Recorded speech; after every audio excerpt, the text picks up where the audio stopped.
ഞാനത് ലേസർ ചെയ്യട്ടോ. ഞാൻ ബാക്ക് ടു ഇസ്ലാമിക്, എനിക്ക് ടാറ്റിനോട് വിരോധമുണ്ട്.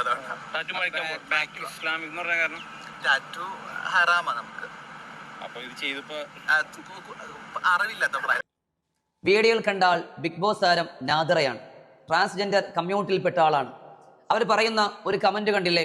അവരുടെ കയ്യിലുള്ള ടാറ്റു അവർ റിമൂവ് ചെയ്യുകയാണ്, ഒഴിവാക്കുകയാണ്. കാരണം ഇസ്ലാമിൽ അത് ഹറാമാണ്.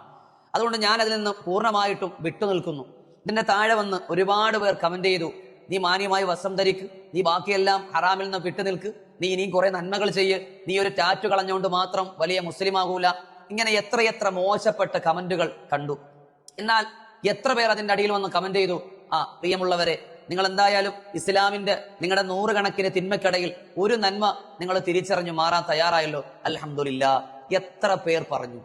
നമ്മുടെ സമൂഹം എന്താ ഇങ്ങനായി പോയത്? കുറെ തിന്മകൾക്കിടയിൽ ഒരാൾ ഒരു നന്മയെങ്കിലും ചെയ്ത് തന്റെ സ്വഭാവത്തിൽ ആ ഹറാമിൽ നിന്ന് ഒരു നന്മയെങ്കിലും ചെയ്ത് അതൊന്ന് ശരിയാക്കാൻ നോക്കുമ്പോൾ നമുക്ക് എന്തുകൊണ്ട് അംഗീകരിച്ചു കൊടുക്കാൻ ഇത്ര മനസ്സില്ല? ചില ആൾക്കാരുണ്ട്, നിസ്കരിക്കാത്ത ഒരാള് പള്ളിയിലേക്ക് ആദ്യമായി കടന്നു വരുമ്പോ ഇങ്ങനെ തുറിച്ചു നോക്കും. ഇത് കാണുമ്പോൾ തന്നെ ഏതോ വന്യജീവികൾ കണ്ട പോലെയൊക്കെ നോക്കുക. ഈ വരുന്ന ആള് ആ സമയം തന്നെ എല്ലാ കണ്ണുകളും തന്നിലേക്ക്, താൻ എന്തോ ഒരു കുറവായ പോലെ ആ മനുഷ്യൻ വന്ന് അന്ന് തന്നെ പള്ളിയിലേക്ക് വരവ് നിർത്തുകയും ചെയ്യും. എന്നാൽ നിങ്ങൾക്ക് അദ്ദേഹത്തെ ഒന്ന് സ്വാഗതം ചെയ്തൂടെ? അദ്ദേഹത്തെ ഒന്ന് ചേർത്ത് പിടിച്ചൂലെ? ഒരാൾക്ക് ഒരുപാട് തിന്മയുണ്ടാകും. അങ്ങനെയല്ല, നമ്മൾ ആ തിന്മയിലേക്ക് വീണ്ടും വീണ്ടും നോക്കലല്ല. അയാൾ ഒരു നന്മയുണ്ടോ അതിനെ ഒന്ന് പ്രോത്സാഹിപ്പിക്ക്. ആ പ്രോത്സാഹനം കിട്ടുമ്പോൾ രണ്ടാമത്തെ തിന്മ അദ്ദേഹം മാറ്റും, പിന്നെ അടുത്തത് മാറ്റും. അങ്ങനെയല്ലേ പരിപൂർണ്ണ നല്ലൊരു മുസ്ലിമായ ഒരാൾക്ക് മാറാൻ പറ്റുക? യഥാർത്ഥ അള്ളാഹു പറഞ്ഞൊരു വ്യക്തിയെ ഒരാൾക്ക് മാറാൻ പറ്റുക? ഇത് തുടക്കത്തിൽ തന്നെ നാം അതിന്റെ നാമ്പങ്ങ് കരിച്ചു കളഞ്ഞാൽ, മുറിച്ചു കളഞ്ഞാൽ പിന്നെ ആർക്കാണ് മാറ്റമുണ്ടാവുക?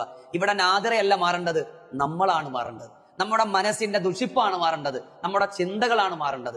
അള്ളാഹു ചിലപ്പോൾ ആ നന്മ കൊണ്ട് ആ സഹോദരിക്ക് അള്ളാഹു സ്വർഗം എഴുതും. നമുക്കറിയോ? നമ്മളിങ്ങനെ ആൾക്കാരെ കുറ്റം പറഞ്ഞും നടക്കാതെ ഒരാളെ നന്മയിലേക്കൊന്ന് ചേർത്ത് പിടിക്കൂ. അള്ളാഹു നമ്മളെ സ്വീകരിക്കട്ടെ.